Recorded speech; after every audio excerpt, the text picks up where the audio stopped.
Olá, amigos, nossas saudações cordiais, sejam todos muito bem-vindos ao canal Lições de Amor. Hoje nós estamos aqui para o quadro paulatino, do qual nós extraímos pequenas lições para tempos difíceis.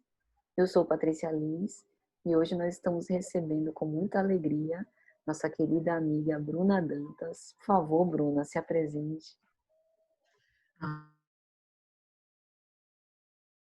Patrícia, pelo convite. Para mim, né, um prazer estar aqui com vocês. Ela já falou meu nome, né, Bruna Dantas.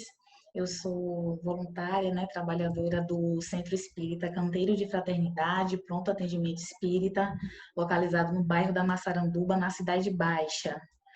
E desenvolvo alguns trabalhos lá, evangelizo jovens da juventude já há alguns anos e faço né, as contribuições com também as mais doutrinárias, né? Nesse período agora, mais virtualmente. Mas aí estamos juntas nessa caminhada.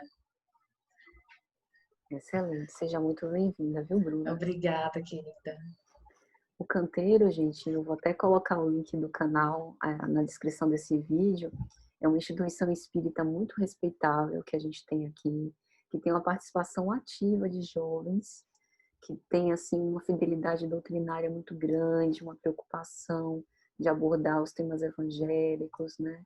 E numa linguagem clara, objetiva, né? Trazendo também dilemas atuais nossos. E Bruna é uma dessas oradoras maravilhosas que a Olha gente só. pode lá. Obrigada, Patrícia, pela gentileza. Então, amigos, hoje nós vamos falar de um tema muito importante e caro para todos nós sobre o trabalho. A frase que nós escolhemos foi: o trabalho é o movimento sagrado da vida. E agora a gente vai fazer uma breve contextualização quando essa frase foi dita. Ela foi proferida por Gamaliel, tutor do ex-doutor da lei Saulo de Tarso. Nesse momento da obra, Saulo já estava se encaminhando para o deserto de Palmira. Após os insucessos que ele teve em Damasco e Jerusalém, Ananias o aconselha a passar um tempo no deserto, a fim de que ele pudesse reflexionar, né, se apossar de uma forma mais consistente do Evangelho, para que ele voltasse mais forte para enfrentar as lutas necessárias. E, se encaminhando para o deserto de Palmira, ele se reencontra com Gamaliel, que já havia também se convertido ao cristianismo, que ocorreu antes dele.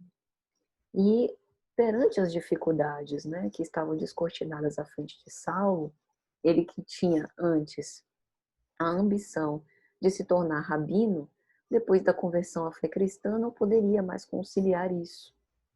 E aí ele pensava em uma forma de se manter. Como que seria a vida dele esse recomeço?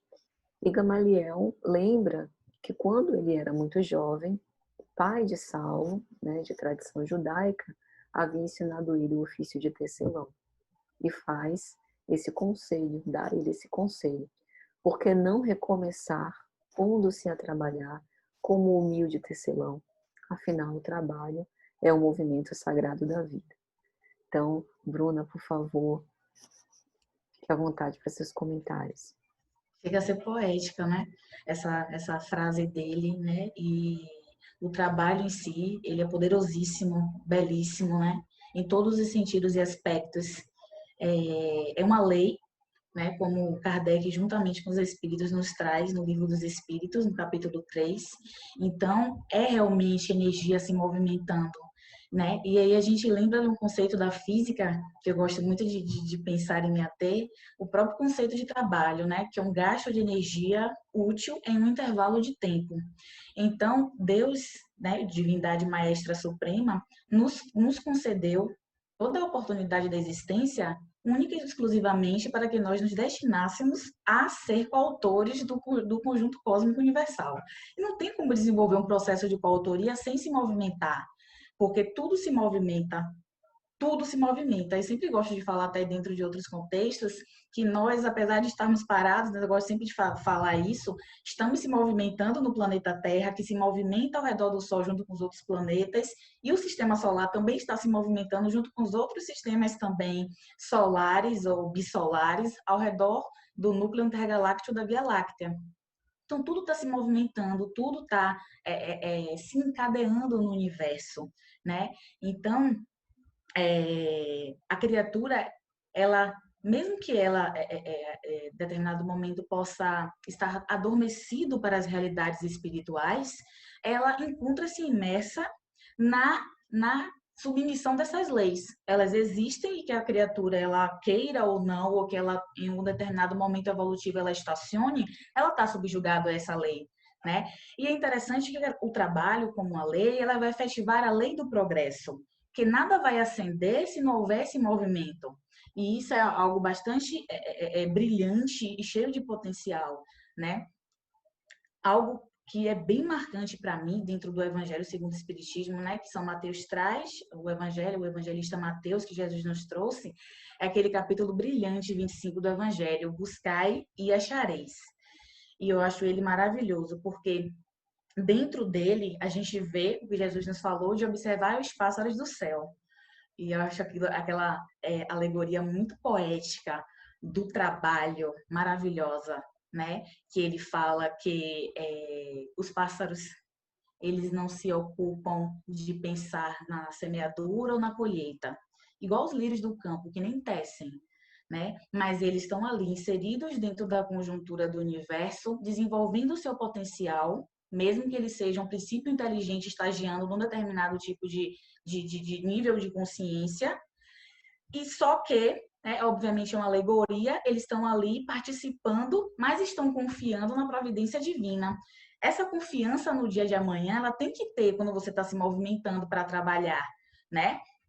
Então, não tem como, se você tiver desprovido, né, dessa ideologia do futuro e da confiança que você tem que ter nas forças divinas, dificilmente você vai conseguir, de uma forma efetiva, clarificar sua visão a respeito da necessidade do trabalho.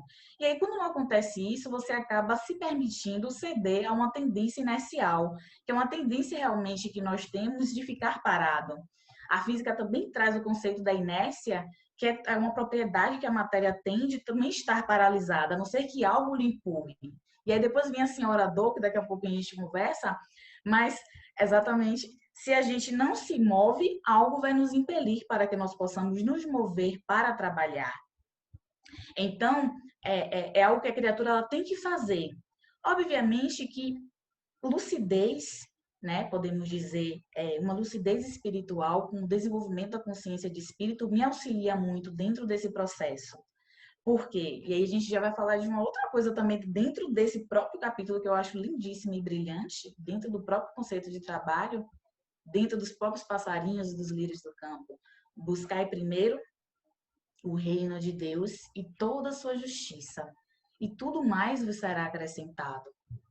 Então, o reino de Deus, que é busca, de podemos entender como vamos acessar a consciência, onde ali está as leis morais, como os Espíritos também nos traz, junto com Kardec no Livro dos Espíritos. Então, quando eu opto por me espiritualizar, quando eu opto por buscar as minhas aquisições espirituais, tudo mais que eu vier a precisar, ele vai vir.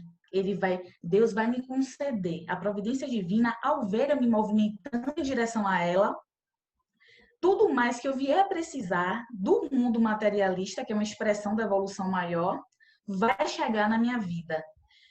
E essa consciência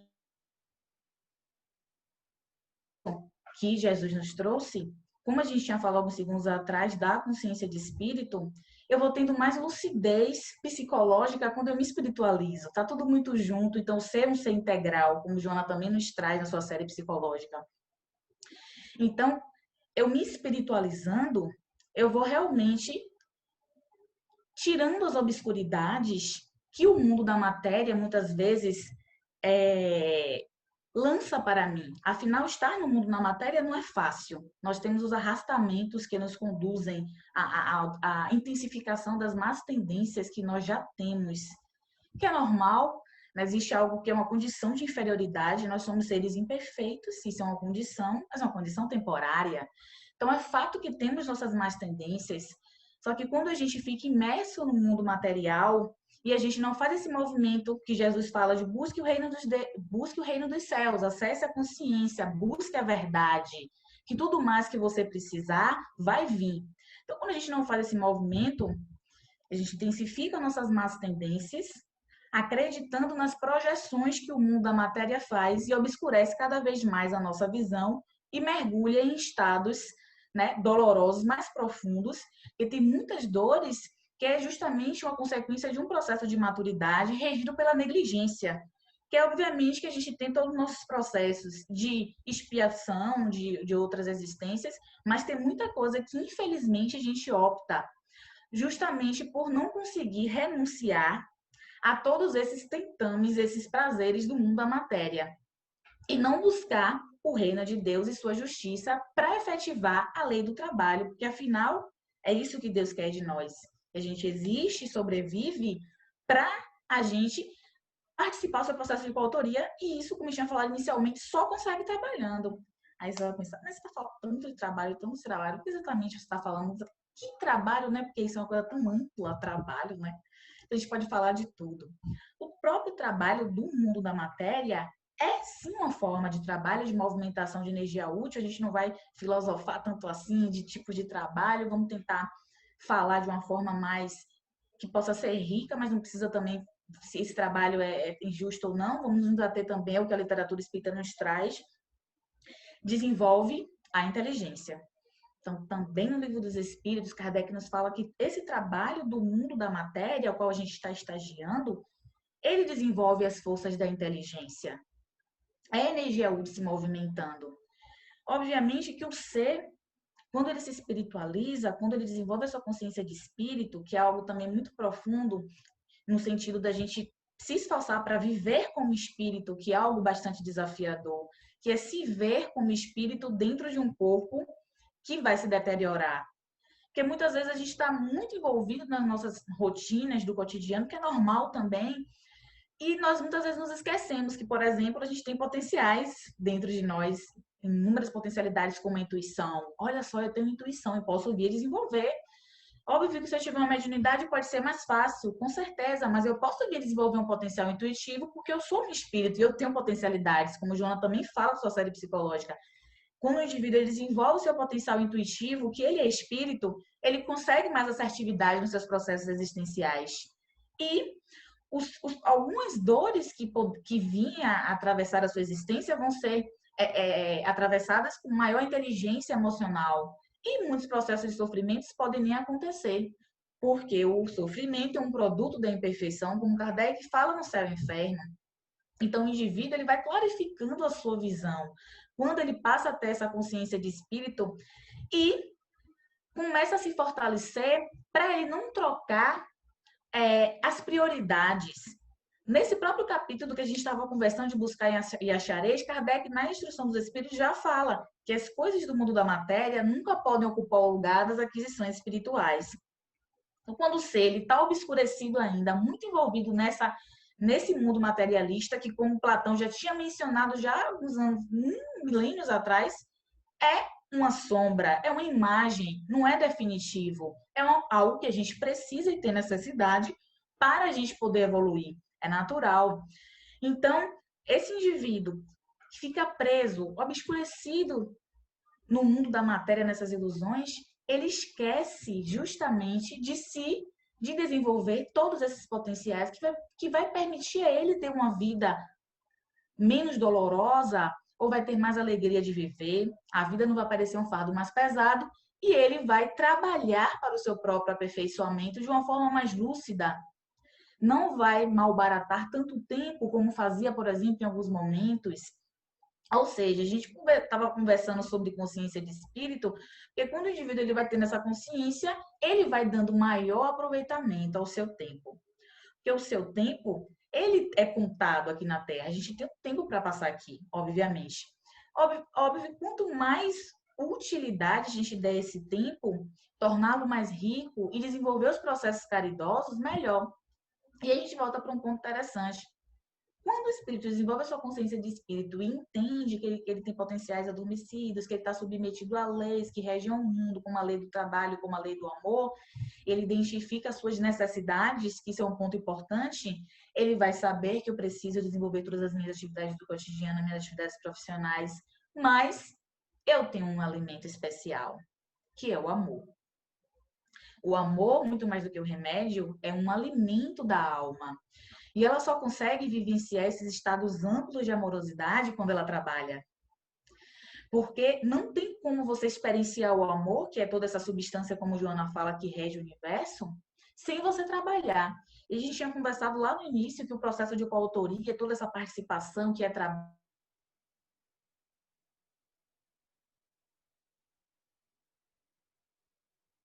só acontece quando o indivíduo ama. Ama de uma forma plena e integral, como Jesus nos trouxe. Mas nós podemos já ensaiar esse sentimento criando o hábito de amar, que já é trabalho. Olha só que coisa linda. É trabalhar. Quando eu trabalho para amar, tudo mais acontece na criatura. Porque primeiro, ela, enfim, quando essa consciência de espírito que a gente já tinha conversado, estou mencionando aqui, ela clarifica a minha visão, eu entendo que eu sou um espírito, que eu tenho necessidade de espírito, que eu preciso e vivo para amar no final das contas, eu vou conseguir desenvolver todos os meus empreendimentos, que em sua maioria vão ser empreendimentos espirituais, que eu vou criar mais atenção a essas coisas que são valiosas, já trabalhando, ou o trabalho envolvido, óbvio. Então, eu vou justamente me esforçando para viver aquela tríade maravilhosa que Jesus nos traz. Amar a Deus acima de todas as coisas e amar o próximo como a si mesmo. Então, esse indivíduo ele vai se amar e vai trabalhar de uma forma mais efetiva para o seu autoaperfeiçoamento. Cada vez mais, podemos dizer, se capacitando para contribuir de uma forma mais harmônica com esse projeto grandioso da criação. Ele vai se amar mais, vai se respeitar. Aí você vem com o desenvolvimento do autocuidado, ele vai se preocupar em tentar resolver suas questões conflitivas, suas questões emocionais da melhor forma possível. Sempre procurando auxílios, procurando fazer leituras edificantes, procurando cuidar também do corpo, que é um templo sagrado. Isso já dá muito trabalho. Não é fácil viver aqui, porque é muita coisa para dar atenção, porque é muito trabalho mesmo. Então, você tem que cuidar da sua casa temporária que está lhe abrigando, você tem que cuidar da sua mente, porque é ali que reside, né, todo esse aparato maravilhoso, é ali que reside tudo, né? Tanta coisa que a criatura vai armazenando ao longo de todas essas experiências reencarnacionistas, ele vai passar mais a dar atenção à sua saúde mental. E ele vai, então, se destinar a desenvolver seus processos caridosos de uma forma mais efetiva com os outros. Porque os outros é parte do seu processo evolutivo. Nós somos seres individuais, com toda certeza. Mas nós participamos de uma família chamada Família Universal. Então, nós existimos também dentro desse processo co-criador, já, isso aí já é trabalho, trabalhando, amando, para nós não entre e ajudarmos. E essa ajuda já é trabalho. Agora a gente já está conversando do trabalho para os outros, o amor para os outros. Já que a gente falou, no final das contas, a gente tem que amar, que é fazer essa movimentação de energia, movimentando, obviamente, todo o circuito do universo e amando também as criaturas. Falamos nessa ordem, mas obviamente Deus vem primeiro, até porque na tríade Jesus fala amar a Deus acima de todas as coisas e ao próximo como a si mesmo. Então, falando do próximo, que foi onde a gente estava, esse indivíduo que ele vai entendendo mais isso, já clarificado com essa consciência de espírito, ele aí vai entender que a caridade é uma necessidade, não é uma opção. Eu faço quando eu tenho tempo ou quando eu acho que devo fazer. Ou quando eu tiver um tempinho, porque eu afinal estou tão cheio de coisa para fazer. Não. Eu necessito desenvolver a caridade, porque esse é o meu alimento. E eu preciso do outro também para evoluir. Nós estamos falando de dependência, estamos falando de que, como Kardec também traz no seu inferno, é nas relações sociais que nós vamos desenvolver as nossas virtudes. Então, o homem desenvolvendo acessos isoladas, Kardec nos traz que ele não vai ser ele não vai conseguir mostrar nem os seus vícios e nem desenvolver as suas virtudes, ele está sozinho, isolado. Então, eu preciso da coletividade. Então, eu preciso desenvolver uma convivência. Nossa convivência, podemos dizer que em muitos momentos é tumultuosa por conta da nossa imaturidade, mas o meu objetivo é desenvolver um relacionamento harmonioso com meus semelhantes. E como é que eu faço isso? Amando, sendo caridoso. Como é que eu faço esse processo? Realmente dá muito trabalho. O tema de hoje é trabalho, porque realmente não é fácil. Porque o sucesso das suas relações interpessoais, ela vai depender muito de como é que você administra a si mesmo, não é? Então, quanto mais isso dá trabalho, administrar a si mesmo. É todo o movimento que a gente faz de entrada dentro de nós, uma entrada corajosa, porque na verdade é um grande parto, como Joana faz, olhar e vislumbrar as coisas que a gente realmente precisa melhorar, como a gente deve aceitar mais ou perdoar mais e fazer aqueles processos. Perdoar, caramba, como é difícil e realmente dá trabalho.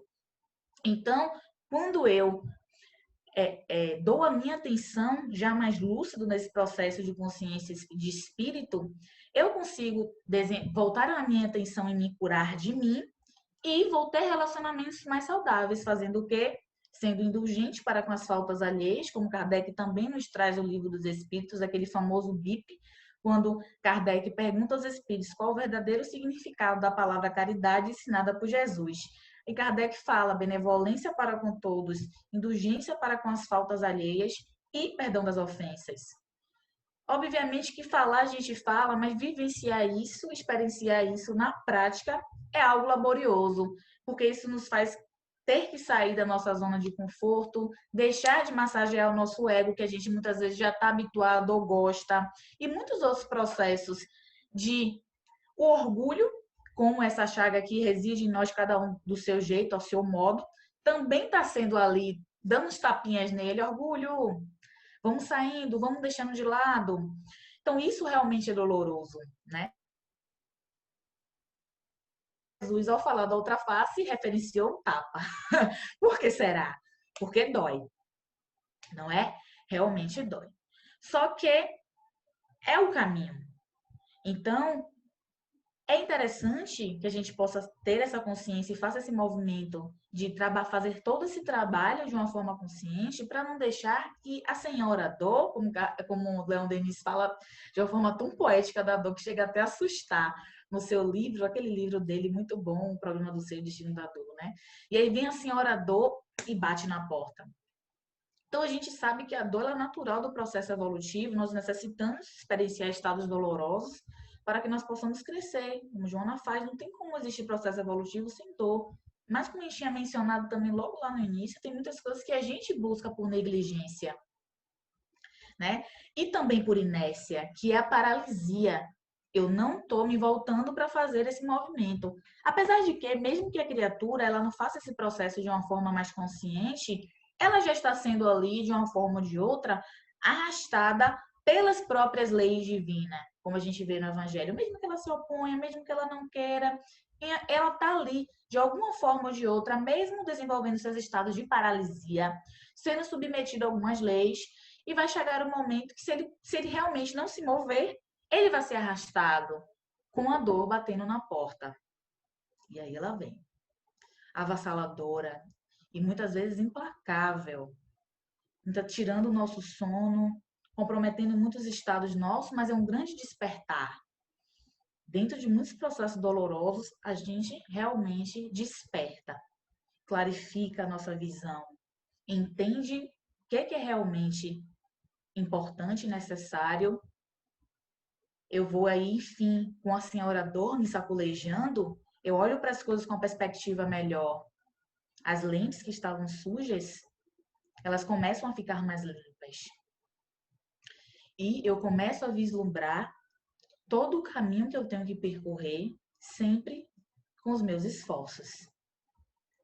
Então, o trabalho, ele é terapêutico, porque tem uma coisa chamada também psicoterapia do amor. Então, que nós todos possamos sempre mover a nossa energia da melhor forma possível, de uma forma consciente. Porque quando a gente se movimenta de uma forma mais consciente, a gente entra em ressonância com Deus, esse campo supracósmico criativo do universo. A gente consegue ser perseverante, consegue ser resiliente e consegue vivenciar a nossa trajetória da forma mais saudável possível. Então, vamos sempre trabalhar. Maravilhoso, Bruna. Muito bom. Você fez um apanhado, assim, correlacionando vários temas que permeiam o trabalho. Acho que foi muito preciosa sua reflexão. Uma pergunta que me ocorreu, Bruna, queria ouvir você nisso, é assim. Naquele momento na vida de Saulo, ele, aos olhos do mundo, era um fracassado, porque ele tinha conquistado posições, privilégios, né?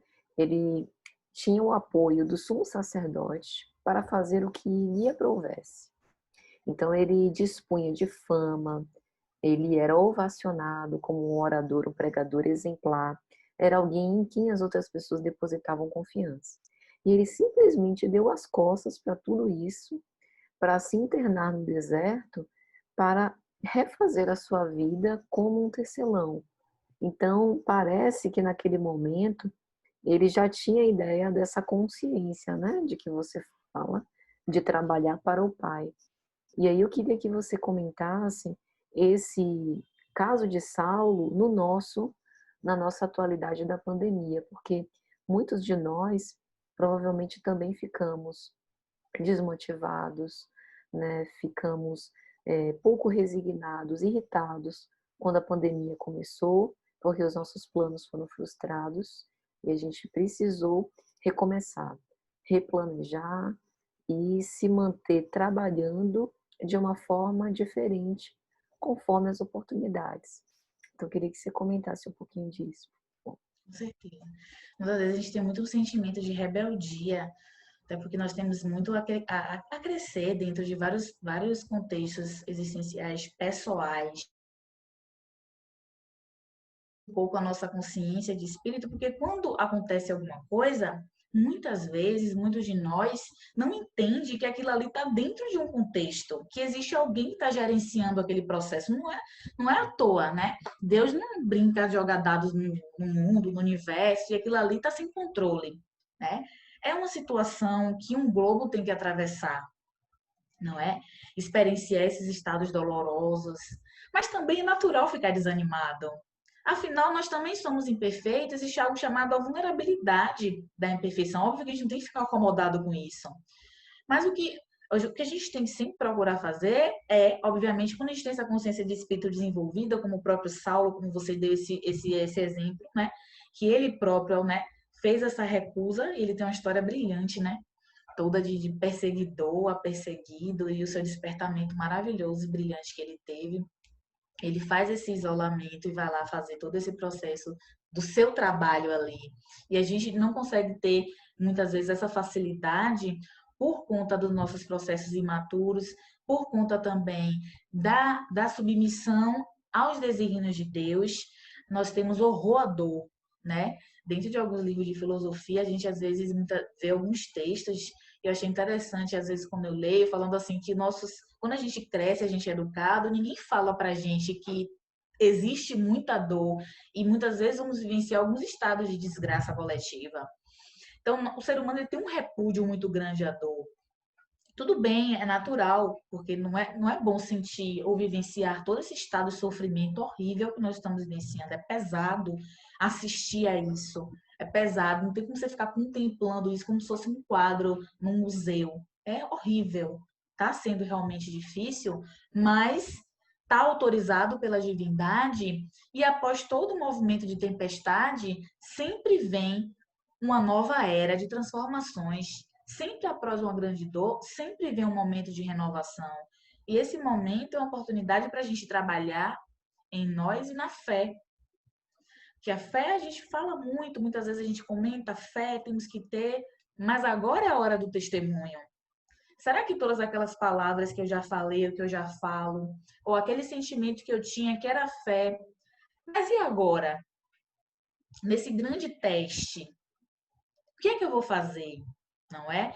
Então, quando o indivíduo, ele consegue entender ou caminhar para esse entendimento já trabalhando, tecendo essas reflexões, orando, buscando esses mecanismos que a gente precisa de alguns estímulos para a gente sobreviver nesse estado de calamidade.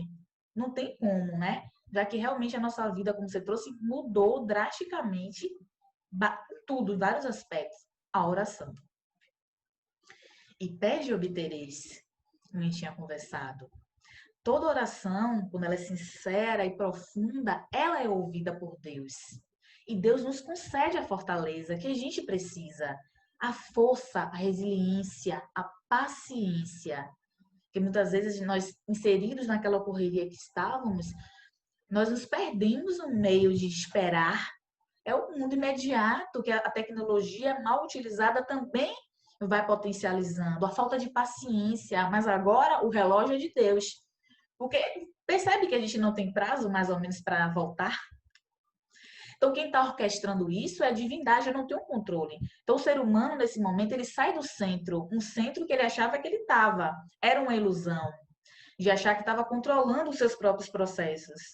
Ou aqueles que gerenciam as autoridades também achavam que controlavam alguma coisa, mas não. É um momento de desenvolvimento de outras virtudes, como, por exemplo, a humildade, a paciência, e muitas outras. E nunca esquecer da fé, do poder da prece. É poderosíssimo. Nós nunca possamos esquecer, porque a fé, ela move montanhas. E move também as montanhas do desespero, da desesperança e da descrença. E tudo isso trabalhando. Excepcional. Ô, Meu Deus. te agradecemos muito, viu? Poxa, nós que agradecemos, querida. Vamos convidar mais vezes, porque foi bom demais a Nossa. conta. Oh, meu Deus, você que é esplêndida, eu sempre falo aqui com minha irmã. Então é isso, meus amigos. Espero que vocês tenham gostado e até a próxima. Até. Tchau, tchau, pessoal. Gratidão pela atenção.